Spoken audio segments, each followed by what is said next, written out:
Battle was routine, until I confronted humanity's wrath. HFY sci-fi story. Commander Zextari had conquered 47 worlds. Each victory followed the same predictable pattern. Orbital bombardment, ground assault, surrender. The species always surrendered. Fear was universal, or so he believed. But when the human fleet emerged from the asteroid field like vengeful ghosts, their ships scarred and burning yet still advancing, Zextari realized he had made a terrible mistake. These creatures didn't understand the concept of surrender. They understood only one thing: that some battles are worth dying for. What happens when an unstoppable force meets beings who refuse to be moved? What happens when routine conquest collides with humanity's most dangerous trait, the absolute refusal to accept defeat? This is the story of the day the galaxy learned why humans are never, ever routine. The bridge of the HFY battlecruiser hummed with quiet efficiency as Commander Zextari reviewed the tactical display. The third planet of this unremarkable system glowed blue and green on his screens, its surface dotted with the telltale signatures of industrial civilization. Another world to add to the ever-expanding hegemony. Standard orbital positioning achieved, Commander, reported his navigation officer, her scaled fingers dancing across the control panel. All weapon systems are charged and ready. Zextari nodded, his four eyes scanning the readouts with practiced boredom. 47 worlds had fallen before his fleet using the exact same tactics. The formula was simple and had never failed. Arrive with overwhelming force, demonstrate superior firepower, demand surrender. The local species would inevitably capitulate when faced with the mathematical certainty of their destruction. Any response from the planet's surface, he asked, settling back into his command chair. Broadcasting on all frequencies, Commander. The usual demands for identification and warnings to leave their space. The communications officer's mandibles clicked in amusement. They call themselves humans, and they're threatening us with their defensive fleet. A ripple of laughter passed through the bridge crew. Their sensors showed exactly 12 small vessels orbiting the planet, none larger than a hegemony escort ship. It was almost insulting how little effort these humans had put into their defense. Display their fleet, Zextari commanded. The main screen shifted to show the pitiful collection of human ships. They were crude things, all angles and exposed machinery, lacking the elegant curves and bio-integrated systems of proper hegemony vessels. Most appeared to be converted cargo haulers with weapons grafted onto their hulls like mechanical parasites. Energy readings? He inquired. Minimal, Commander. Primitive fusion reactors, chemical propulsion, and what appears to be basic kinetic weapons. Our shields could withstand their combined firepower for days without strain. Zextari's tail twitched with satisfaction. These humans would surrender within the hour, and he would be back in hyperspace before the day cycle ended. The Hegemony High Command would be pleased with another swift, bloodless conquest. Open a channel to their vessels, he ordered. The screen flickered, and suddenly he was looking at the interior of what he assumed was the human command ship. The creature staring back at him was smaller than expected, bipedal like many species, with pale skin and dark hair that seemed to defy gravity, but its eyes held something Zextari had rarely seen in defeated opponents. Absolute defiance. I am Commander Zextari of the HFY Hegemon Fleet, he began, using the standard conquest protocol. Your system now falls under the authority of the greater hegemony. Surrender immediately, and your species will be granted protectorate status with standard living conditions. Resist, and your world will be cleansed of all life. The human listened without interruption, its expression never changing. When Zextari finished, the creature leaned forward slightly in its chair. I'm Admiral Sarah Chen of the Earth Defense Fleet, it said in surprisingly clear galactic standard. I have a counter-proposal for you, Commander Zextari. The human's lips curved upward in what their database indicated was called a smile, though it seemed oddly predatory. Leave our system immediately, and we won't turn your ships into expanding clouds of superheated plasma. The bridge erupted in genuine laughter this time. Even Zextari's usually disciplined demeanor cracked as he chittered in amusement. The audacity was almost refreshing after dealing with so many cowering species. Admiral Chen, he said, allowing his voice to carry a note of mock respect, you have 12 ships. I have 40. 3 vessels, including 3 Dreadnought-class battlecruisers. Your largest ship masses perhaps 50,000 tons. My flagship alone displaces 3 million. Do you truly believe you can threaten us? Numbers aren't everything, Commander. Admiral Chen's smile widened. Sometimes it's about knowing when to hold them and when to fold them. Zextari's translator struggled with the idiom, but the meaning was clear enough. Your primitive sayings amuse me, Admiral, but they will not save your world. You have 1 standard minute to order the surrender of your fleet and the unconditional capitulation of your planet. After that, we will demonstrate why the hegemony rules 2/3 of this galaxy. Counteroffer, Admiral Chen said calmly. You have 1 minute to start your hyperspace engines and get the hell out of our system. After that, we'll demonstrate why Earth has never been conquered. The connection terminated before Zexthari could respond. The bridge fell silent except for the subtle hum of ship systems. Fascinating, murmured his science officer. Their stress hormones actually decreased during the exchange. Most species show elevated fear responses when facing superior force. Perhaps they're simply too primitive to understand their situation, Zexthari mused. No matter. Begin the demonstration. Target their largest vessel with a single plasma lance. Low power, just enough to disable their engines. Targeting solution locked, Commander. Fire. A brilliant lance of coherent energy leaped from the Kethver's main battery, crossing the distance to the human fleet in seconds. It struck the designated target, a bulky vessel that appeared to be their flagship, dead center. The ship vanished in a ball of white-hot plasma. Excellent. Zexthari nodded approvingly. Now they understand the futility of resistance. Open a channel to the remaining vessels. But when the communication link activated, Admiral Chen's face appeared again, though now the image came from a different ship. Her expression hadn't changed at all. Well, Commander, she said conversationally, you just killed 350 people. I hope you're satisfied, because it's the last easy victory you're going to get. Admiral, your flagship was destroyed. Surely you can see that further resistance is pointless. That wasn't our flagship, Commander. That was the Resilience, a 20-year-old cargo hauler we converted to a weapons platform. And Captain Martinez knew exactly what he was volunteering for when he took that assignment. Something cold settled in Zexthari's stomach. The human's tone remained perfectly calm, but there was something underneath it now, something that his translator couldn't quite capture. All human vessels, this is Admiral Chen, the human continued, apparently addressing her fleet.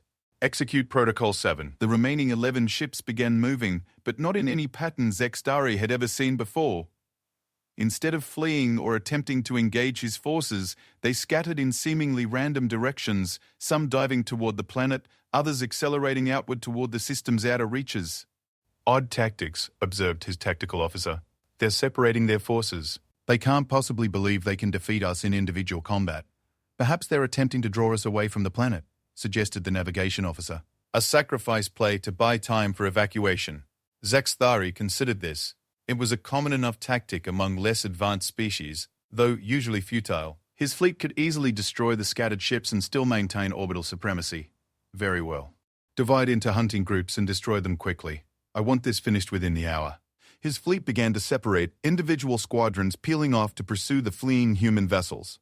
It was routine, efficient, and exactly what Zexthari had done dozens of times before. That was when everything went wrong. The first indication of trouble came from Squadron 7, pursuing a human vessel toward the asteroid belt. Their target had been limping along on damaged engines, trailing atmosphere and debris. An easy kill. Squadron 7 reporting contact with... Commander, this can't be right. What is it? The asteroid belt, sir, It's moving. Before Zexthari could process this information, the tactical display exploded with new contacts. Dozens of them, emerging from concealment among the asteroids, their energy signatures masked until now by the natural radiation of the belt. How many ships do these humans have? His tactical officer whispered. The answer came from the communication array as Admiral Chen's voice filled the bridge.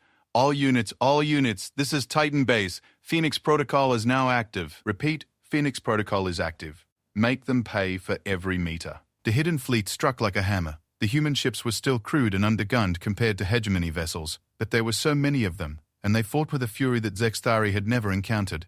They didn't attempt to engage at standoff range where his superior weapons could dominate. Instead, they closed to point-blank range, sacrificing themselves in ramming attacks, detonating their own reactors when their weapons failed. Squadron 7 vanished in the first 30 seconds. All units, return to defensive formation, Zexthari commanded. Concentrate fire on the largest threats. But the humans seemed to anticipate every move. As his ships regrouped, more contacts appeared from the outer system, accelerating inward at impossible speeds. These weren't ships at all, but kinetic kill vehicles, massive chunks of metal and rock accelerated to significant fractions of light speed. The first one struck the dreadnought Chartel amidships. The impact released more energy than a nuclear weapon, vaporizing the massive warship in seconds. How is this possible? His science officer gasped. The energy requirements to accelerate projectiles to those velocities should be beyond their industrial capacity. Commander, the communications officer called out. "We're receiving a transmission from the planet. It's Admiral Chen. On screen." The human appeared again, but now Zekstari could see the background had changed. She was no longer on a ship's bridge, but in what appeared to be a massive underground facility carved from living rock. "Commander Zekstari," she said, her voice carrying easily over the sound of alarms and weapons fire. "I thought you should know that Earth has been preparing for this day for over 2 centuries. We've been watching you, learning your tactics, studying every species you've conquered. We know how you operate. Your hidden fleet is impressive, Admiral, but you cannot hope to defeat the full might of the hegemony." "You're absolutely right," Admiral Chen agreed. "We can't defeat the hegemony, but we can make damn sure you understand the price of attacking Earth. Every ship you lose here is one less ship you can use against the next world. Every soldier who dies fighting us is one less monster you can send to terrorize innocent people." The tactical display showed the battle continuing to rage. His fleet was taking losses at an alarming rate, but the humans were paying an even higher price. Their ships fought until they were literally blown apart, and even then, the debris often continued to fight, automated systems firing until the last power cell died. "This is madness," Zekstari said. "Your losses are catastrophic. Surrender now, and I will spare your planet."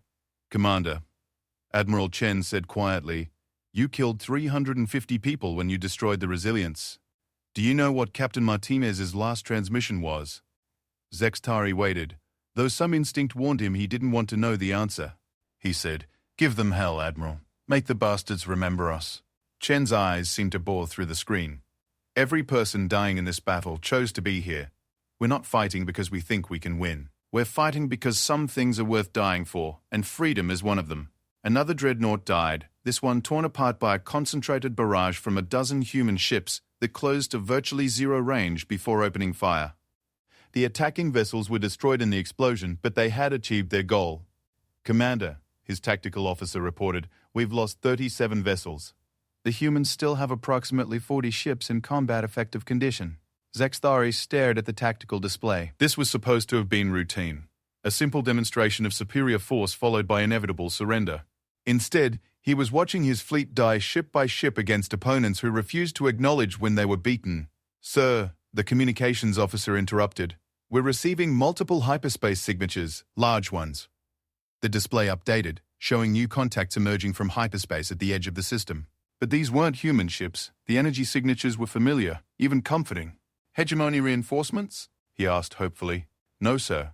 The signatures they're not in our database." As the new arrivals resolved on the sensors, Zekstari felt his blood turn to ice. They were massive vessels, easily dwarfing even his dreadnoughts, and there were hundreds of them. The hull configurations were unlike anything in hegemony records, but the weapons signatures were unmistakably advanced. Admiral Chen's voice cut through his shock. "Oh, did I forget to mention? Earth isn't exactly alone out here. We've made some friends over the past few centuries. Really good friends who don't appreciate bullies." The communication channel shifted, and a new voice spoke, this one clearly non-human, but speaking perfect galactic standard. "Hegemony vessels, this is Fleet Commander, Sectan of the Terran Commonwealth Allied Fleet. You are ordered to cease hostilities immediately and withdraw from this system." The Terran Commonwealth? Zekstari had never heard the name, but the implications were terrifying. If the humans had allies, if this attack was part of something larger, "Commander Sectan," he said quickly, "the hegemony claims this system under standard expansion protocols. These humans are in violation of galactic law by resisting lawful conquest."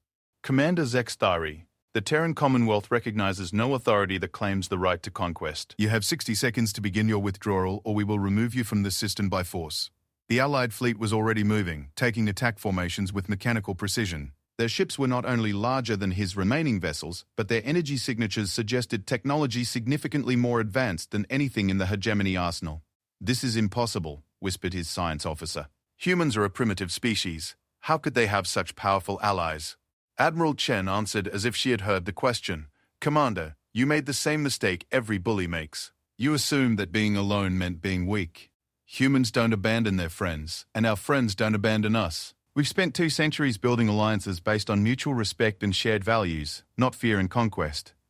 Zekstari looked at his tactical display one more time. His fleet was in ruins, he was outnumbered by vastly superior forces, and the humans were still fighting with undiminished fury despite horrific losses.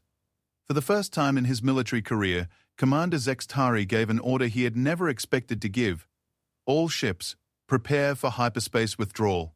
We're leaving. Wise choice, Commander, Admiral Chen said. But before you go, I want you to remember something. You came here thinking this would be routine. You thought Earth would be just another conquest, just another world full of creatures too weak to defend themselves. As his ships began their emergency jump preparations, Zextari found himself listening despite everything. You were wrong, Commander, and I hope you carry that knowledge back to your hegemony. Because the next time you encounter humans, there will be more of us, and we will be ready. The hyperspace engines engaged, and the surviving hegemony ships fled into the void, leaving behind a battlefield strewn with the wreckage of both fleets. But as the stars stretched into lines and normal space disappeared, Zextari couldn't shake the memory of Admiral Chen's final words, or the certainty in her voice when she promised that humanity would be ready for the next encounter. The hegemony high command chamber fell silent as Commander Zextari finished his report. The massive crystalline structure that housed the ruling council seemed to pulse with a darker energy than usual, its bioluminescent walls flickering with patterns that spoke of barely contained rage. High Counselor Vextar was the first to break the silence, his massive bulk shifting on the ceremonial throne as his 6 eyes fixed on Zextari with predatory intensity. You retreated, he said, his voice a low rumble that seemed to come from the walls themselves. From a primitive species. In a single engagement, High Counselor, the humans had allies. Advanced allies. The fleet that arrived was silence. The word cut through the chamber like a blade. You encountered resistance from a species our scouts classified as barely achieving faster-than-light travel, and you fled like a hatchling from its first predator. Around the circular chamber, the other 11 High Counselors stirred restlessly. Zextari could see the hunger in their eyes. The same hunger that had driven the hegemony to conquest after conquest for over a millennium. They didn't want to hear about unexpected allies or tactical complications. They wanted victory, or they wanted someone to blame for defeat. The humans fought unlike any species we have previously encountered, Zextari continued, knowing that his career, and possibly his life, hung on the next few minutes. They demonstrated a complete disregard for acceptable casualty ratios. Their ships continued attacking even when mission killed. Some of their vessels deliberately rammed our dreadnoughts, sacrificing themselves for minimal tactical advantage. High Counselor Mayoress leaned forward, her feathered crest bristling with agitation. You're describing berserker behavior. If these humans are simply mad, then they should be even easier to defeat. Respectfully, High Counselor, they were not mad. Their tactics were coordinated, their strategy was sound, and their technology, while primitive in some areas, showed remarkable innovation in others. Zextari activated his tactical display, showing the battle data he had recorded. They had prepared specifically for our arrival, using tactics designed to counter our standard doctrine. The holographic representation of the battle filled the center of the chamber, showing the human ships emerging from concealment, the kinetic bombardment from the outer system, the arrival of their mysterious allies. Several counselors hissed or chittered their displeasure as they watched hegemony vessels die. These allies, rumbled High Counselor Korthek, his mechanical voice box clicking as he spoke. What do we know of them? Very little, High Counselor. Their technology appears to be significantly more advanced than our own, and they claim to represent something called the Terran Commonwealth. Our databases contain no references to such an organization. Impossible, snapped Counselor Vextar. The hegemony has charted 2/3 of this galaxy. If such a powerful alliance existed, we would know of it. Unless, said a new voice from the shadows at the edge of the chamber, they didn't want to be found. All eyes turned to the figure that emerged from the darkness. Grand Admiral Thexar was ancient, even by hegemony standards, his cybernetic implants whirring softly as he moved. He had been present at the founding of the modern hegemony, had overseen the conquest of 100 worlds, and his strategic mind was considered the finest in their military. Grand Admiral, High Counselor Vextar said, his tone slightly more respectful. Your thoughts? I have been analyzing Commander Zextari's data, Vextar said, his voice carrying the weight of centuries. The human tactics, while unusual, are not the most concerning aspect of this encounter. He gestured, and the holographic display shifted to show the energy signatures of the Allied fleet that had arrived to support Earth. These ships use gravitic manipulation technology for both propulsion and weaponry. Such technology is theoretical even for our best scientists. If the humans have access to allies with this level of advancement, it suggests a level of galactic organization that we have somehow failed to detect. Are you suggesting that our intelligence apparatus has failed so completely? Demanded Counselor Morass. I'm suggesting that we may have encountered an opponent unlike any we have faced before, Thaxar replied calmly. The hegemony has succeeded through superior technology and overwhelming force applied against divided, isolated worlds. If the humans are part of a larger alliance, one specifically designed to counter our expansion, he let the implications hang in the air. High Counselor Vextar's claws scraped against his throne as he considered this. What do you recommend, Grand Admiral? We need more information. Commander Zextari's report suggests the humans have been preparing for our arrival for some time. They knew our tactics, our capabilities, our standard operational procedures. This level of preparation suggests either remarkable foresight or prior intelligence about our methods. Or, added Councillor Korthik, they have encountered our forces before, in circumstances we are not aware of.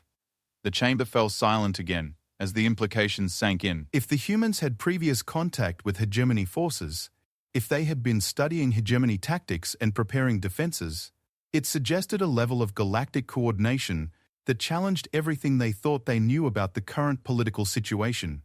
There is another possibility, Sexar continued. The humans may have encountered other species we have conquered, survivors who escaped our purges and shared intelligence about our capabilities. Impossible, Vextar snarled. Our conquest protocols are thorough. We do not leave survivors capable of meaningful resistance. Yet here we are, discussing a species that was ready for us despite having no prior official contact. Thexar's mechanical eyes fixed on each counselor in turn. Perhaps our protocols are not as thorough as we believed. Commander Zextari watched this exchange with growing unease. The political implications were as dangerous as the military ones. If the High Command decided that the military had become complacent, heads would roll, literally, in some cases. Regardless of how they prepared, he interjected, the tactical reality is that the humans have demonstrated capabilities that exceed our intelligence estimates. They also have allies with technology superior to our own. Any future engagement must account for these factors. Future engagement? Councillor Moraes tilted her head. Who authorized discussion of retreat from this sector? High Councillor, with respect, the humans made their intentions clear. They will not submit to conquest, and they have the capability to inflict significant casualties on any force we send against them. Perhaps diplomatic contact might be more appropriate. Diplomacy? Vextar's voice rose to a roar that echoed through the chamber. The hegemony does not negotiate with primitive species. We have conquered 47 worlds without a single diplomatic concession. We will not begin now. But, High Counselor, Zextari pressed, knowing he was walking a dangerous line. The cost is irrelevant. Vextar rose from his throne, his full 3-meter height imposing in the chamber's bioluminescent glow. The hegemony's reputation is built on the certainty of conquest. If word spreads that a primitive species successfully resisted us, it will encourage rebellion throughout our territories. Grand Admiral Thexar nodded slowly. The High Counselor raises a valid concern. Our control over conquered populations is based largely on the perception of inevitable defeat. If that perception is shattered, then we face rebellions on dozens of worlds, finished Councillor Korthek. The logistics alone would be staggering. Precisely, Vextar said, settling back onto his throne. Which is why these humans must be crushed completely and publicly. Their world will serve as an example to any other species that might consider resistance. High Counselor, Thexar said carefully, the tactical analysis suggests that a direct assault on their system would result in unacceptable casualties. Perhaps a more subtle approach. No. The finality in Vextar's voice was absolute. I am authorizing the deployment of the Omega Fleet. Full strength, no limitations on weapons deployment. The human world will be reduced to molten slag, and every ship in their system will be destroyed. A collective intake of breath echoed through the chamber. The Omega Fleet was the hegemony's most powerful force, reserved for the most dangerous threats to their expansion. It had been deployed only 3 times in the last century, and each time had resulted in the complete sterilization of entire star systems. High Counselor, Zextari said, his voice barely above a whisper, the Omega Fleet consists of over 300 vessels, including 12 super dreadnoughts. The collateral damage alone will serve as a message to the galaxy, Vextar finished. Grand Admiral, you will personally oversee this operation. I want no mistakes, no surprises, and no survivors. Vextar bowed his head in acknowledgement. As you command, High Counselor. However, I must point out that assembling the Omega Fleet will take considerable time, several months at minimum. Time we will use to gather intelligence on these allies, the humans mentioned, added Councillor Moraes. If there is a larger threat to hegemony expansion, we must know about it before we commit our forces. Agreed. Vextar nodded. Commander Zextari, you will lead a reconnaissance force back to the human system. Long-range observation only. I want to know everything about their defenses, their fleet strength, and these mysterious allies. Zextari felt his stomach drop. Returning to that system, even for reconnaissance, was tantamount to a suicide mission. But he had no choice but to accept the assignment. Yes, High Counselor. When do I depart? Immediately. And Commander. Vextar's eyes glowed with malevolent satisfaction. If you encounter the humans again, you are authorized to use any means necessary to gather intelligence, including the capture of specimens for interrogation. The meeting concluded with the usual ritual dismissals, but as Zextari prepared to leave, Grand Admiral Thexar approached him. Commander, a moment of your time. They moved to a private alcove away from the other counselors. Grand Admiral, your report was thorough, but I sensed there were details you omitted for political reasons. Thexar's mechanical eyes whirred as they focused on him. In private, what is your honest assessment of the human threat? Zextari looked around to ensure they were not being overheard. Grand Admiral, in my professional opinion, the humans represent a fundamentally different kind of opponent than we have previously encountered. Their technology may be inferior in some areas, but their tactical creativity and sheer determination are unprecedented. And their allies? Unknown, but clearly more advanced than us in several key areas. If they have more ships like the ones that arrived during the battle, he shook his head. The Omega fleet might not be enough. Thexar was quiet for a long moment. Commander, during your reconnaissance mission, I want you to do something that goes against standard protocol. I want you to try to establish communication with the humans. Grand Admiral? Unofficial communication. Find out what they want, what their goals are, what their capabilities truly encompass. The High Command is committed to conquest, but I am old enough to remember what happens when we underestimate our enemies. You're asking me to conduct unauthorized diplomacy with a hostile species. I'm asking you to gather intelligence in whatever way proves most effective. Thexar's voice carried a subtle warning. If that intelligence suggests the hegemony is making a strategic error, I need to know before we commit forces we cannot afford to lose. Understood, Grand Admiral. As Zextari left the High Command chamber, his mind was already racing with the challenges ahead. Returning to human space was dangerous enough, but now he had to balance the official mission requirements with the Grand Admiral's unofficial agenda. But more than that, he couldn't shake the memory of Admiral Chen's words. The next time you encounter humans, there will be more of us, and we will be ready. What if the humans hadn't been bluffing? What if they really were part of something larger? Something the hegemony had somehow missed in their surveys of the galaxy? And what if the next encounter would prove that sometimes the routine conquest of a primitive species could evolve into something far more dangerous than anyone had anticipated? As his ship prepared to depart for human space, Zextari found himself wondering if the hegemony was about to learn the difference between conquering isolated worlds and facing an enemy that refused to fight alone. The answer to that question might determine the fate of both species and possibly the entire galaxy. 6 months after the first battle for Earth, Commander Zextari's reconnaissance fleet emerged from hyperspace at the edge of the Sol system.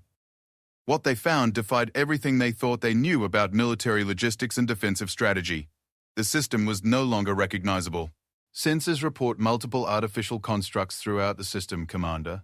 His tactical officer reported, her voice tinged with disbelief. Mass readings suggest... This cannot be accurate. Display the tactical overview. The main screen filled with a three-dimensional representation of the Sol system, but instead of the relatively empty space they had left behind, it now resembled a fortress. Massive orbital platforms surrounded Earth, their weapons arrays visible even at extreme range. The asteroid belt had been transformed into a defensive network, with manufacturing stations and hidden weapon emplacements scattered throughout. But most disturbing of all were the ships. How many vessels are you detecting? Zextari asked quietly. Over 800, Commander, and those are just the ones our sensors can identify. Energy readings suggest significant stealth capabilities among the smaller craft. 800 ships. In 6 months, the humans had increased their fleet strength by a factor of nearly 70. The implications were staggering. Ship classifications? Mixed, Commander. We're seeing vessels that match the profiles from our previous encounter, but also new designs. Larger ships, more advanced energy signatures. And the tactical officer paused. Commander, some of these vessels are not of human construction.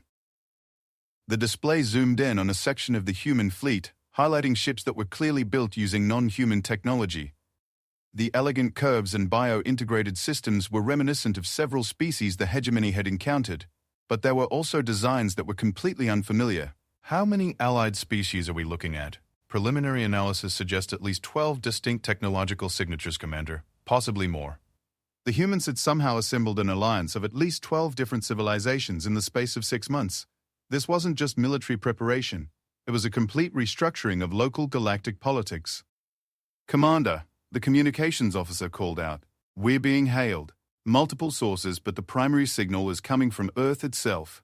On screen, Admiral Chen's face appeared, but the background had changed again. Instead of a military bunker, she now appeared to be in what looked like a massive space station, with viewports showing the curve of Earth below. Commander Zextari, she said, her tone surprisingly cordial.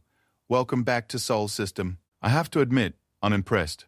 Most species would have taken our previous conversation as a hint to stay away. Admiral Chen, I see you have been busy. You could say that. 6 months is a long time in wartime, Commander.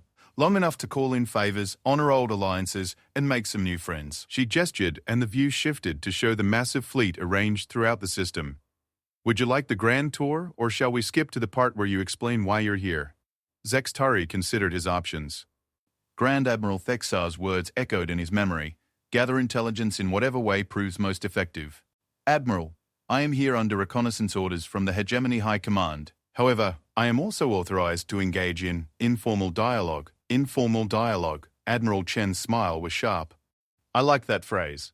Much more pleasant than surrender demands or ultimatums. Very well, Commander. Let's have an informal dialogue. Would you like to come aboard my station, or would you prefer neutral ground? The offer caught Zextari off guard. No enemy commander had ever extended such an invitation. That would be unprecedented. Commander, everything about this situation is unprecedented. The question is whether we're going to let precedent guide us into a war that will cost millions of lives, or whether we're going to try something new. Zextari looked around his bridge. His officers were watching the exchange with expressions ranging from confusion to alarm. Meeting face-to-face with an enemy commander violated every protocol in the hegemony military code. But then again, so did retreating from a primitive species. Admiral, I accept your invitation. However, I will need to bring a security detail. Of course, I'll transmit docking coordinates for Base 7. And, Commander? Admiral Chen's expression became more serious. I know this is difficult for you. Your military culture doesn't prepare commanders for this kind of situation. But I want you to understand that we're not trying to trap or humiliate you. We're trying to find a way to avoid a war that nobody really wants. 2 hours later, Zextari found himself walking through the corridors of a human space station, flanked by 2 of his best soldiers. The station was larger than most hegemony naval bases, and the technology on display was clearly more advanced than anything in their intelligence reports. But what struck him most was the diversity. Humans worked alongside beings he recognized as Altarians, a species the hegemony had conquered 3 decades ago. There were Valkyrie engineers supposedly extinct after their homeworld's rebellion. He even spotted what appeared to be members of the Zephian Collective, a hive mind species that had vanished from known space 50 years earlier. Surprising, isn't it? Admiral Chen said, joining him as they walked. How many supposedly dead or conquered species are walking around alive and well? How is this possible? Zextari asked. Our records indicate that these species were eliminated or fully integrated into hegemony territories. Your records are incomplete, Commander. The hegemony is very good at conquest, but not quite as thorough at cleanup as you believe. Survivors escaped from dozens of your conquered worlds. They found each other, shared information, and started preparing for the day when someone would finally say no to your expansion.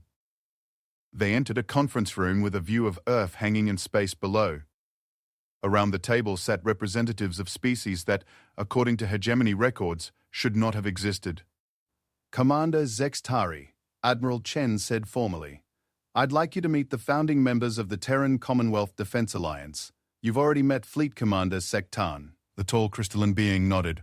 This is General Mordak of the Altarian Liberation Forces, Engineer Prime Velkas of the Valkyrie Remnant, and Speaker Thren of the Zephian Collective. Each being acknowledged him, but their expressions ranged from neutral to openly hostile. Zextari realized he was looking at representatives of species whose worlds his own people had destroyed. Please sit, Admiral Chen said. We have a lot to discuss. Zextari took the offered chair, his security detail positioning themselves behind him. Admiral, before we begin, I must ask, What are your terms for ending hostilities between our civilizations? That's refreshingly direct, General Mordek said, his voice carrying the guttural accent of his species. But the question assumes we want to end hostilities rather than simply end the hegemony. General, Admiral Chen said calmly, we agreed to hear what the commander has to say. Indeed, Speaker Thren added, her voice carrying the harmonic undertones of a hive-mind communication. But we must remember that this being represents a civilization that has committed genocide against multiple species in this room. For the first time, he was seeing the hegemony's expansion from the perspective of its victims. I understand your hostility, he said carefully, but I am here because the alternative to this conversation is a war that will cost millions more lives. The Hegemony High Command has authorized the deployment of the Omega Fleet, over 300 warships, including 12 super dreadnoughts. They intend to sterilize this entire system. The room fell silent. 300 ships, Engineer Prime Velka said finally. Impressive. But tell us, Commander, do you believe that will be sufficient? Against your current forces? Honestly, I am no longer certain of anything. Zexthari activated his tactical display, showing the reconnaissance data his ships had gathered. Your fleet strength has increased exponentially. Your defensive preparations are far beyond what any single world should be capable of achieving. That's because we're not a single world, Commander, Admiral Chen said.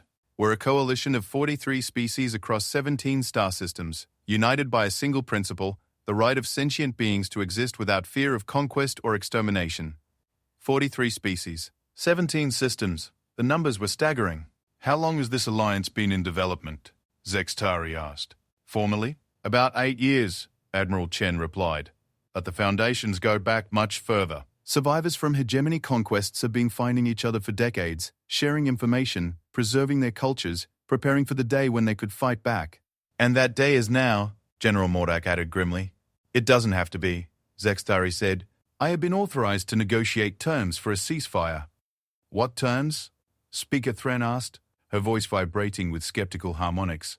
The hegemony would agree to recognize the Sol system as protected territory. In exchange, your alliance would agree not to interfere with hegemony expansion in other sectors. The reaction was immediate and uniformly negative. Several of the alien representatives began speaking at once in their native languages, while Admiral Chen simply shook her head. Commander, she said when the room quieted, that's not a peace negotiation. That's asking us to stand aside while you continue murdering innocent people. That's never going to happen. Then what do you want? Engineer Prime Velkes leaned forward. We want the hegemony to stop expanding. We want reparations for the worlds you've destroyed. We want the return of conquered territories and the restoration of species you've enslaved. Impossible. The High Command would never agree to such terms. Then there will be war, General Mordak said flatly.